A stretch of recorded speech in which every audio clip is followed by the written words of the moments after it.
At the heart of Kinwena town's busy streets stood the Golden Drum, a restaurant known for its pepper soup and the rhythmic beats of its evening performers.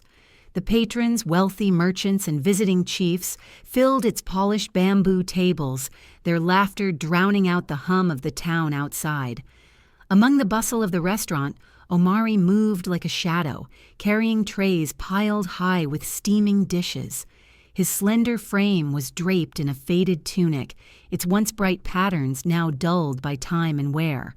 Barefoot, he navigated the crowded space with practiced ease, his head bowed to avoid the stares and whispers of those who saw him as nothing more than a servant. "A waiter!" barked a patron, snapping his fingers. Omari hurried over, his hands steady even as the man's gaze flicked disdainfully over his worn appearance. "You spilled the soup yesterday," sneered another customer, loud enough for the entire room to hear. "Perhaps today you will serve us with more than your clumsy hands."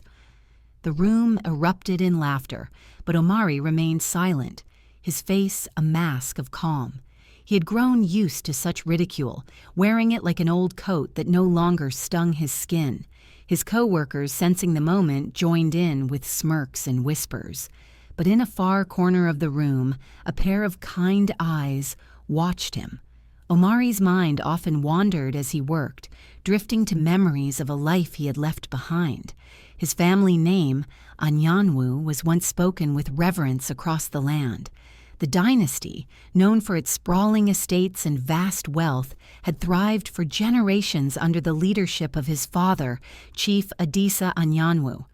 But Omari had defied tradition, a bold, dangerous act that had cost him everything. He had refused to marry the daughter of a rival chief, rejecting the alliance his father had worked so hard to secure. "I will not be a pawn in this game of power," he had declared, his voice trembling but firm. His words had been met with silence, followed by the slow, deliberate steps of his father leaving the room. By dawn, Omari had been cast out, disowned and stripped of his inheritance. Yet Omari had not returned to the estate, even though his immense fortune remained untouched. Instead, he chose to live among the people of Kinwena, seeking solace in the simple rhythms of their lives. He wanted to understand their struggles, their joys, their fears. It was a quiet rebellion against the privilege he had once despised. Each morning as the sun kissed the surface of the Kinwena River, Zuri could be found hauling a basket of fresh fish onto her head. Her hands, calloused from years of casting nets alongside her father, moved with practiced efficiency as she prepared the day's catch for the market. Zuri was not like the other young women of Kinwena. Her eyes, sharp and determined, spoke of a spirit unyielding to hardship. Her family had struggled since her mother's passing, their small fishing business barely providing enough to survive. Yet Zuri never faltered, her days filled with labor and her nights with whispered prayers to the ancestors for strength. When Zuri arrived at the Golden Drum with her basket, she greeted Omari with a warm smile, one that softened the edges of his weary heart. "Omari," she said one day, setting down her basket, "why do you let them speak to you like that? You are more than what they see." Omari's gaze dropped to the floor, his fingers tightening around the tray in his hand. "Sometimes it is easier to be unseen," he replied, his voice barely above a whisper. Zuri tilted her head, studying him. "The lion that hides in the tall grass does not lose its roar. Remember that." Her words lingered long after she had left, echoing in Omari's mind like the beat of a distant drum.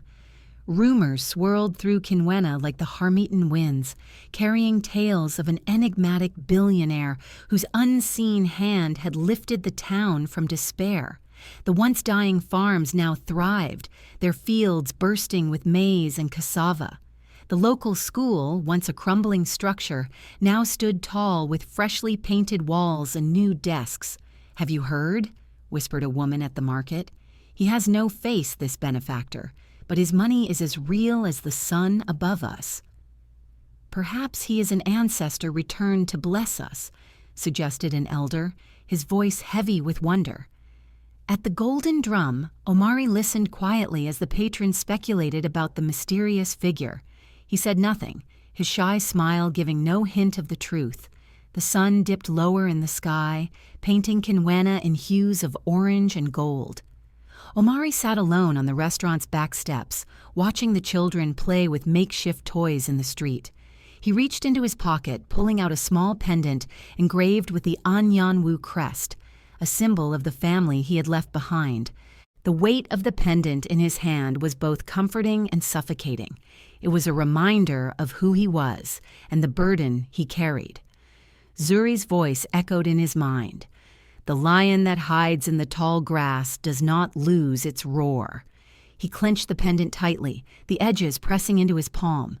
For the first time in years, he allowed himself to wonder. What if she was right? Omari stood silently behind the bar at the Golden Drum, his body small and unassuming, like a shadow cast by the evening sun. His eyes, dark as the earth after rain, avoided meeting anyone's gaze. He knew that no matter how many plates he carried or drinks he served, he would remain invisible in the eyes of the patrons who filled the air with laughter and chatter. Today, however, the weight of the world seemed to settle heavily on his shoulders. Kobe, the head waiter, eyed him from across the room. A sneer danced on his lips, a gesture only too familiar. Without warning, Kobe pointed an accusing finger at Omari, his voice cutting through the laughter. "That's him!" he yelled, the words echoing in the crowded room. "He stole a tip! I saw him!" A hush fell over the room as patrons turned their heads. Omari felt their eyes burn into him, hot and heavy, like 1,000 fiery embers. His feet froze to the ground, but his hands continued to move, carrying the next round of drinks as if nothing was amiss. Kobe's voice grew louder. "You thought you could sneak by, huh? Wearing rags and pretending to be a servant, but stealing from the guests. You're nothing but a thief." The room buzzed with whispers, some filled with scorn, others with pity. No one knew the truth about Omari's life, about the wealth hidden behind his quiet exterior. But he had chosen this path, to live among the villagers, to experience their hardships, and to learn from them, away from the burden of his lineage. Yet here he stood, his silence a heavy cloak that both shielded and exposed him. He could have spoken, revealed who he truly was, but the risk of drawing attention to himself, of bringing his family's name into this mess, felt too great. His heart pounded, not out of fear, but out of restraint. He could have silenced Kobe, could have called forth his wealth and authority, but he didn't. Zuri, who had been standing near the door, watching quietly, stepped forward. Her eyes flashed with anger, and her voice, usually soft, now carried a force that could not be ignored. "Enough, Kobe," she said firmly, her words ringing out with the certainty of someone who knew what it meant to defend those without a voice. "This is not a man who steals. This is a man who works hard, who serves others without complaint. You know nothing about him." Kobe scowled, his face twisting in fury. "And who are you to defend him? A mere fisherman's daughter? What do you know about the ways of the world?" But Zuri did not flinch. "I know right from wrong," she said, her voice steady. "I know who he is, not by his wealth, not by his clothes, but by his actions, and that's more than you can ever claim." The room was silent for a long moment, the tension hanging thick in the air. Omari, though he had not spoken, felt a quiet warmth stir within him. Zuri's words were like a cool breeze against the heat of his shame. Her courage, her belief in him, was like water to a parched soul. It reminded him of something he had nearly forgotten, the value of standing for what is right. Later, as Omari watched Zuri and her family prepare their evening meal, a quiet smile tugged at his lips. He knew that the world often overlooked the quiet ones, the humble ones, but it was in their quiet strength that true power lay. His thoughts, however, soon turned back to his own struggles. Zuri's words echoed in his mind. her challenge to stand up for himself. She was right. He deserved more than to be trampled on. Yet when Omari looked into her eyes, he couldn't bring himself to take that first step towards self-assertion. He had lived too long in the shadows, too long hidden behind the mask of invisibility. The fight for his identity was not one he wished to take on. "Not all fights are worth fighting," he whispered to himself, though Zuri's challenge still hung heavily on his heart. As the days passed, a quiet change came over Omari.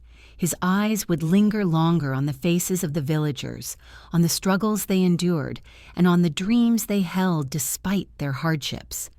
And it was on one such evening, as Omari was walking through the village, that he overheard whispers of an anonymous benefactor, a figure who had been quietly helping the town. It was not long before Omari understood that the rumors spoke of him, of the quiet man who had supported Zuri's father's fishing business, securing its survival without revealing his identity. He watched from a distance as Zuri's family flourished, their gratitude overflowing as they spoke of the mysterious gift. Omari's heart swelled with a quiet joy. He had not sought recognition, but seeing the joy and hope that his actions had sparked, he felt a sense of fulfillment deeper than any material wealth could provide. However, not all was well in Kinwana. Word soon spread that Chief Ekwo, the wealthy businessman, was coming to town. His entourage, with its luxury cars and guards, marked the arrival of a storm. Omari felt a cold unease settle in his chest as the chief made his plans known. He intended to buy the fishing docks, build luxury villas, and displace the local fishermen. The villagers were shocked, but none more so than Zuri.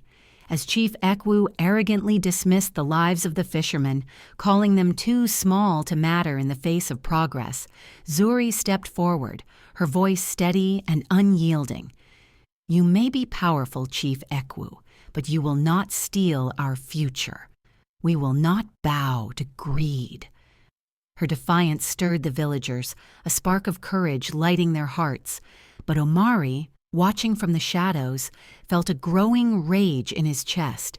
The chief's cruelty was a sharp thorn in his side, but his desire to remain hidden was a quiet, binding chain. He stood there, torn between his urge to protect Zuri and the people he had come to love, and his fear of revealing his true self. It was a moment of reckoning. His restraint had served him well until now, but the time was drawing near when he would have to choose between staying in the shadows or stepping into the light. And then came Dayo, Chief Ekwu's assistant, who recognized Omari.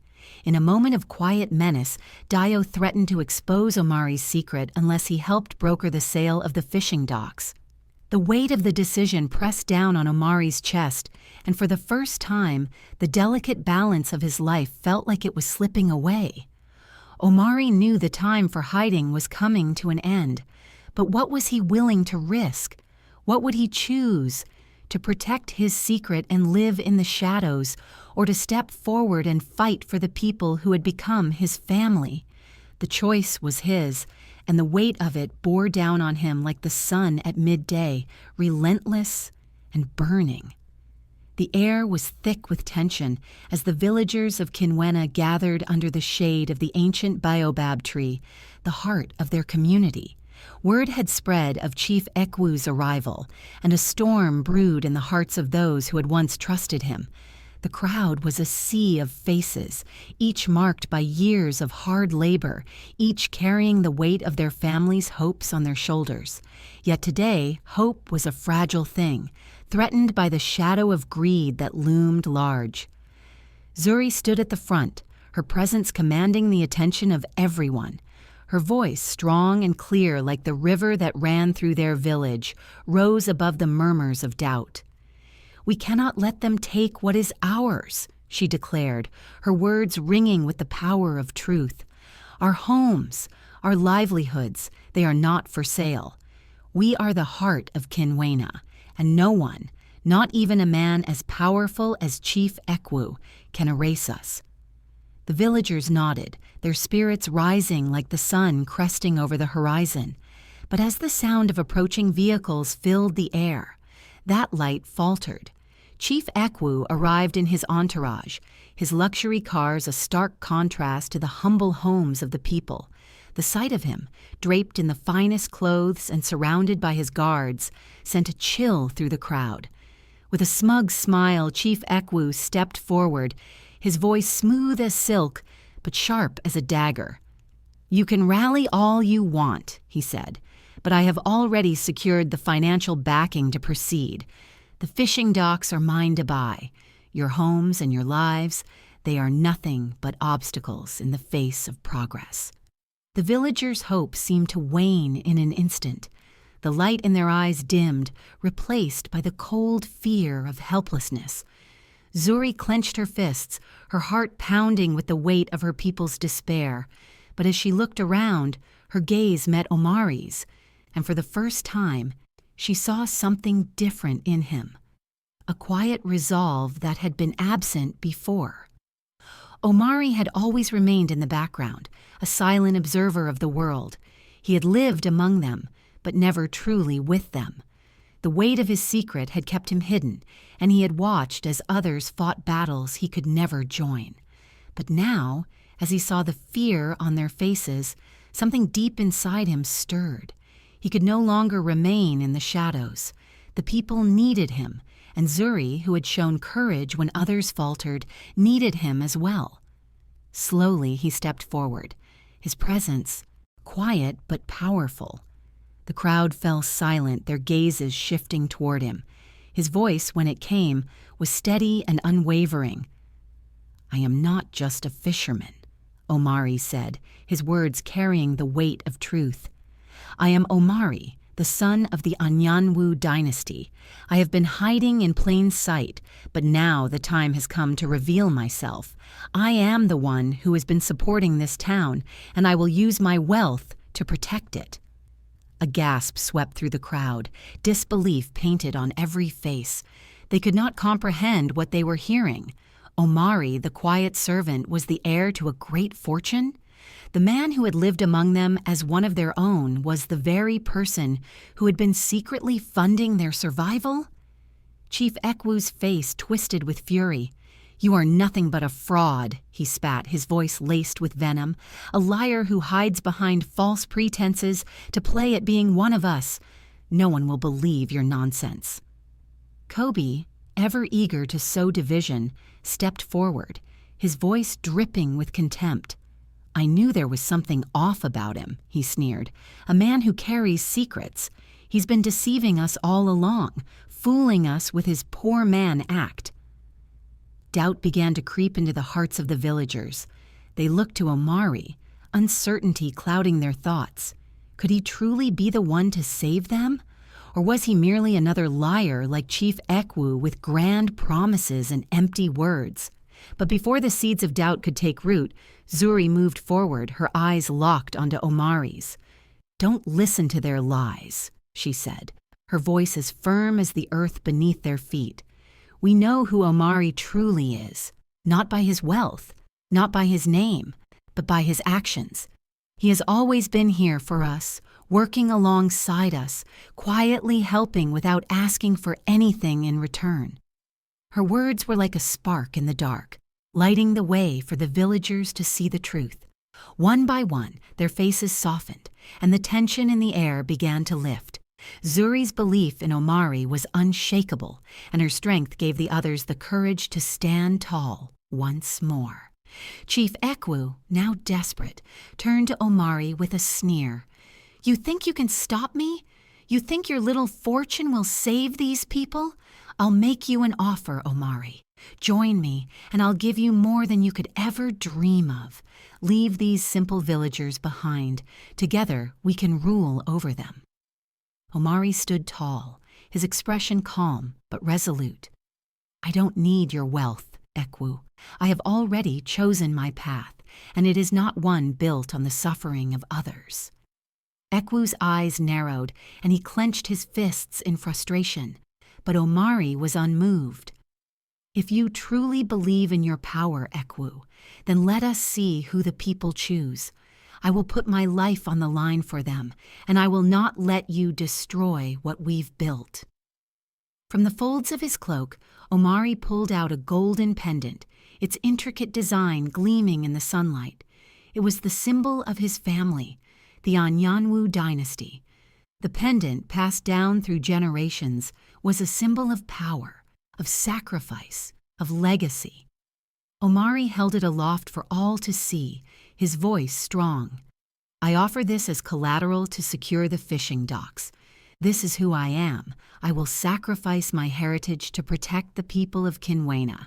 No amount of money or power can sway me from that." The pendant gleamed like a star in the afternoon sun, casting a golden light over the crowd. It was a symbol not just of Omari's heritage, but of his commitment to the people, to justice, and to the future they would build together.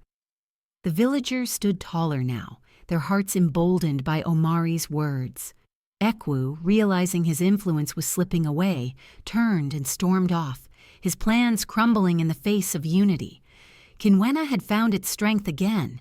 With Omari's leadership, they would face the future together, united against the forces of greed.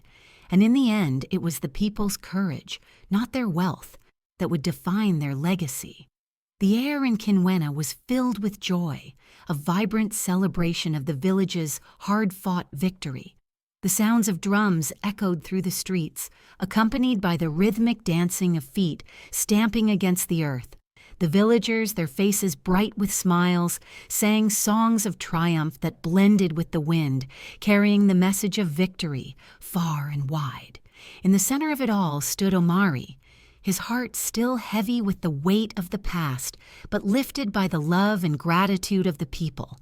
He had saved the docks, saved their way of life, but the burden of his secret was not yet fully laid to rest. As the people danced around him, he found Zuri, standing apart from the crowd, her eyes locked on him, with a mixture of pride and understanding. Omari approached her, his steps hesitant but purposeful. "Zuri," he began, his voice low but steady, "I should have told you the truth. I hid my identity from you, and for that, I am sorry." Zuri looked at him, the depth of her gaze reaching into his soul. She smiled softly, the warmth of her expression melting away the remnants of his guilt. "It is not the name, Omari, but the deeds that make the man," she said, her words carrying the weight of ancient wisdom. "Your actions speak louder than any title you carry." Omari's chest swelled with relief, and for the first time in a long while, he felt truly seen. As the villagers continued to celebrate around them, their joyous cries rising into the sky, Omari knew he had found his place, not in the wealth of his name, but in the hearts of the people who had embraced him for who he truly was. Word of Omari's courage traveled swiftly beyond the borders of Kinwena. It reached the ears of his estranged father, the leader of the Anyanwu dynasty. For years, their bond had been broken, torn apart by pride, misunderstandings, and Omari's refusal to acknowledge his heritage. But now, hearing of his son's bravery and the change he had brought to Kinwena, the elder father's heart stirred. The time for reconciliation had come. The father arrived in Kinwena one morning, his presence commanding yet humble, much like Omari had been. He approached the village square where Omari was overseeing the repairs to the docks. The moment father and son locked eyes, there was no need for words. The years of pain, the silence between them, were understood in that single glance. Omari stepped forward, his hands trembling slightly as he reached out to his father. "You came," he said simply, his voice thick with emotion. His father nodded, his face etched with regret. "I came to make things right, Omari. I see the man you've become. Your bravery, your heart. It is something I should have recognized long ago." The two men stood there for a long moment, the weight of their shared past heavy in the air. Then Omari spoke again, his voice steady but full of new strength. "We can start over, Father. We can use the family's wealth to help the people. The docks, They can become more than just a place to fish. They can be a beacon of hope, a place of opportunity for all of Kinwena. His father's eyes softened, and a slow smile spread across his face. You have wisdom beyond your years, my son. Let us rebuild together. And so, father and son, bound by blood and by a shared commitment to the future, began their work to transform Kinwena. The docks, once a symbol of struggle, would now be a place of prosperity, where the community could thrive and grow. The sun hung low in the sky as Omari stood before the gathered villagers, the flames of the evening fire flickering in the distance. It was time for a lesson, not of the past, but of the future. The villagers, their faces full of hope and determination, looked to him as a leader, a guide. Omari began, his voice calm and steady, yet filled with a quiet power. My people, he said, I stand before you, not as a wealthy man, not as a ruler, but as one who has learned a great truth. The true wealth of a village does not lie in gold or silver. It lies in our hearts, in the strength of our unity, and in the kindness we show to one another. He paused, letting his words sink deep into the hearts of those gathered. The river may flow fast and strong, but it is the small streams that nourish the land. So too must we. We are a people of small acts of kindness, of shared labor, of love. When we work together, when we uphold these values, we will have all the riches we need. The villagers nodded, the wisdom of his words touching them deeply. Omari's journey from a hidden man to a hero among them was a story that would be told for generations to come. A lesson had been learned that day. True prosperity lay not in individual gain, but in the collective strength of a community bound by love and justice. The crowd erupted in cheers, their voices rising like a powerful storm that had been brewing for generations. The people of Kinwena had been reminded of what truly mattered, and the bonds that held them together had never been stronger. Kinwena was changing. The docks, once a place of struggle and uncertainty, had transformed into a vibrant hub of life. The air was filled with the sounds of fishermen casting their nets, of children playing, and of the steady hum of business. Zuri's father, once struggling to make ends meet, now found his business flourishing. The town had come together, and the future seemed bright. Elders gathered in the evening around the firelight, sharing stories of the victory that had turned their fate. Remember, children, one elder said, his voice filled with pride. This is the story of Omari, a man who did not let his past define him, a man who chose to stand with his people, even when the world was against him. The children listened intently, their eyes wide with awe, knowing that they were hearing the tale of their community's triumph, a story that would be passed down for generations. As the day drew to a close and the golden sun began to set, Omari and Zuri walked side by side along the riverbank. The air was cool, and the soft murmur of the river seemed to echo the peace they both felt. They walked in silence for a time, the beauty of the world around them settling in their hearts. Zuri glanced at Omari, her heart swelling with the pride she had long held for him. "What now, Omari?" she asked softly. "What will become of Kinwena?" Omari smiled, the warmth of the moment filling him with hope. "This is just the beginning, Zuri. Kinwena has its future now, a future we'll build together. And if only they knew, the shy waiter was just the beginning." Their laughter floated on the wind, carried by the river that had witnessed their struggles and their triumphs. It was the beginning of a new chapter, one of unity, hope, and endless possibility. The future was bright, and it was theirs to shape. Thanks for watching. If you enjoyed this story, don't forget to like, share, and follow for more. See you in the next one.